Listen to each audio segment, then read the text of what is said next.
We know, as you know, that electromagnetic is what the body is. We just mentioned that, but now we'll make it large in this statement.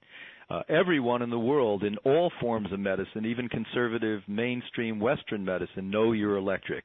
And proof of that is that when we diagnose you in allopathic medicine, mainstream medical doctors, they diagnose you electromagnetically. What is an MRI? What is a high-speed CAT scan? What is an ultrasound? On and on it goes. We're checking the frequencies, the biofrequencies of the organ systems of the body or whatever other system you're saying, picking up literally on a screen the electrical frequencies. Now, with that said, we have here, as of about a year ago, over 900,000, almost $1 million worth of electromagnetic equipment that we brought to this country from all over the civilized world from mainstream medicine. And electromagnetic therapy is used in hospitals and doctors' offices in other parts of the world where people are more important than profit. And as much as socialized medicine in its current model may not work, it's certainly much more compassionate and civilized. And the objective in most of these countries, in Europe, et cetera, is to help people get well because it's less expensive that way. Here, because the mainstream pharmaceutical industry literally control the agenda via their agents in Washington, no matter what side of the aisle they're on, they literally have made it so that they don't want socialized medicine that's going to squelch their profits. For instance, if you go into England, a quite civilized country comparatively in healthcare, and you were prescribed 50 tablets by one doctor and 100 tablets the next time by another doctor, when you go to the chemist or the pharmacy, it costs the same. Did you know that? So the farms know that.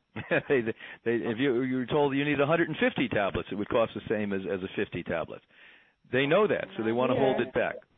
So what we have to know is that the electromagnetics have been pretty much in lock, stock, and barrel held out of here. Now, we use them as therapeutic machines here at Hippocrates to expedite neuron activity, electron activity, red blood cell development activity.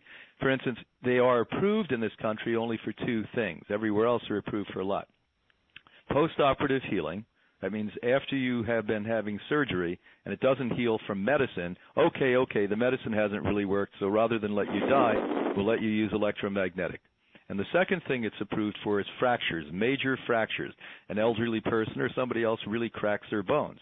It's not healing well. The electromagnetic can do it. Now, why these two things should be impressive to the listeners today, these are the two most difficult things that are ever dealt with in medicine.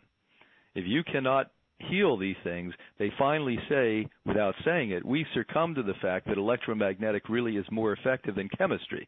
So if we diagnose you electromagnetically, then why do we treat you only chemically? Now, there's a place for chemicals, by the way, but why do we treat you only chemically? Well, why? Because that's where the profits are. Yep. We honestly do know you're electromagnetic. So with that said, we do a lot of that here. But at the bottom of all of this is nutrition. It's not basically the slick things and all the wonderful things and all the impressive things that I can talk about and other people. That lulls people into thinking that some magic's involved. It's really how you think, number one, how you eat, and how you exercise. I have never worked with a person with fibromyalgia who follows through and does not recover. 100% of these people will recover. Does it take a lot of work? Yes. Is it hard? Yes. And do most people have an inability to follow through because they really loathe themselves and don't like themselves? Unfortunately, yes.